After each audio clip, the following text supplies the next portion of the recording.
Okay, so I started going at my frame and my undercarriage, and the YJ's frame and undercarriage. The YJ is interesting in certain ways. It's cool to see the difference between how these were made and the way they structured things. And the YJ, for the most part, like the undercarriage is in really good shape, and the frame is in good shape. I already did hit the frame once, and a lot of it I've already gotten. More toward the front is where I'm working toward now, and the back is actually pretty good.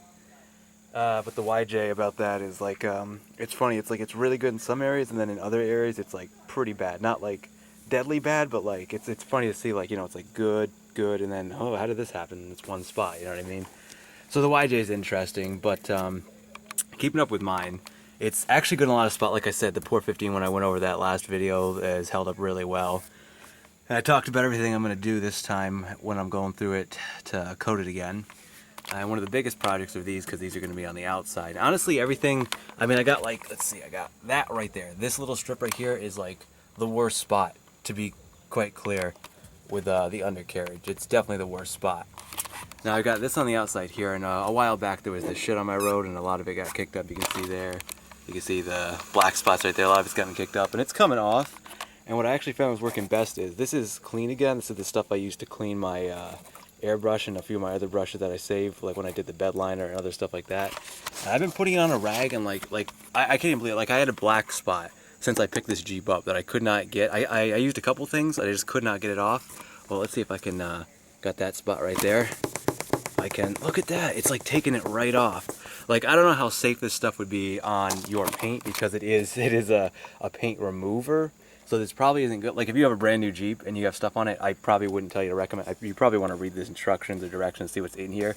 I don't, you know, you wouldn't want to use this on a brand new Jeep that could possibly like take off your paint.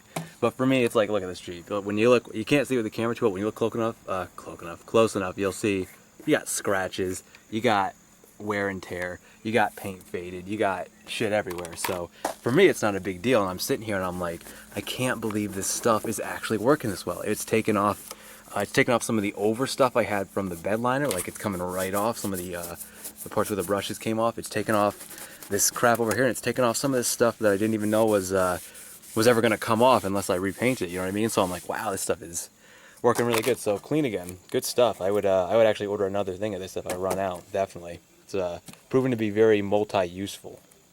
So I just thought I'd point that out. And the other big thing is I started going at this, so we opened up the wound here, and I'm gonna keep going because, yep, there's looking pretty bad. I'm hoping I was going to be able to keep this intact, and if I can't, that's not the end of the world. I mean, my other one was hanging off before, but you can hear this. That's ready to go right there, all the way up into here. So if I have to break away a little bit more of that to get up to here, that's fine with me.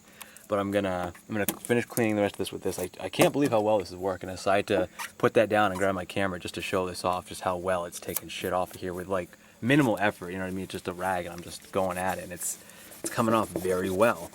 So yeah, I'm gonna go ahead and I'm gonna see just how far it's gonna take me. Then I'm gonna mask this off, and I'm gonna start going at what I can get here. Hopefully try to save this if I can. I'm thinking I'm just gonna take this factory tape off. I don't know.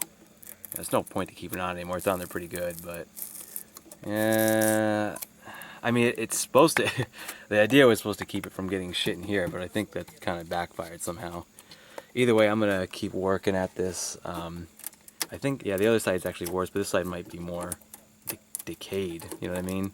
Than the other side. So I'm gonna keep working at that, and as I keep going, I'll show off some more stuff. But yeah, like the undercoating and everything, it's here on the driver's side in the back here, like where that seat bolt was that I gotta fix. It's that where it's kind of gotten really bad, but everything else is pretty good. I can't see under the heat shield, but no, like up, you know, everything is from mid and up is excellent. So in the back is where I'm focusing for mine, and it's looking good. Well, so that happened. I guess that was not completely unexpected. I started going at it, you know, a little bit. It's like I lost a little here, I lost a little here, and then I really went at it with a few other things, and this is basically what I came down to.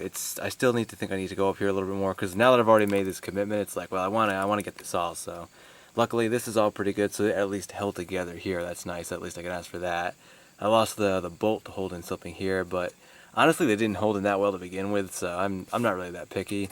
This whole piece came out. Actually, this round piece here, if you can imagine it being whole again, when I took the tape off, the round piece here, it is like really rusted here. So I wonder if the tape played any amount of you know, a hand or a role in starting the rust here and then spreading like it did.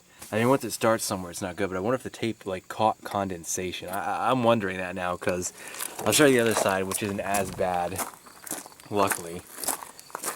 This is the driver's side. It's in better shape. It's kind of got like the holes and stuff everywhere, but it's still in better shape than the other side, where I completely just lost this whole gap here. But see, like this here, this side is good, so it makes me wonder, but I took off the tape that was here, and on the other side, man, it was just completely destroyed right here, and then just immediately I lost it. So at least I still got the hole right here as like a reference point, if nothing else. And this is kind of going up a little bit beyond where I can really reach, so I hope it doesn't go much further than that. But otherwise, I'm just going to pick away at this. I've just been sanding at it. Otherwise, this is actually, it's pretty good.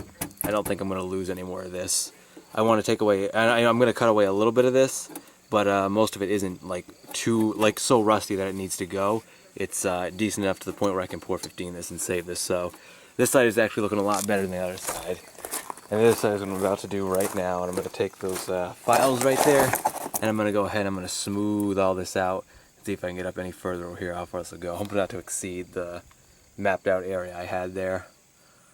And it's coming along pretty good. I mean, it's a big hole, but I'm almost actually done, like, you know, uncovering where the rust is to and then sanding everything down. And then we can POR-15 it and at least stop it in its tracks.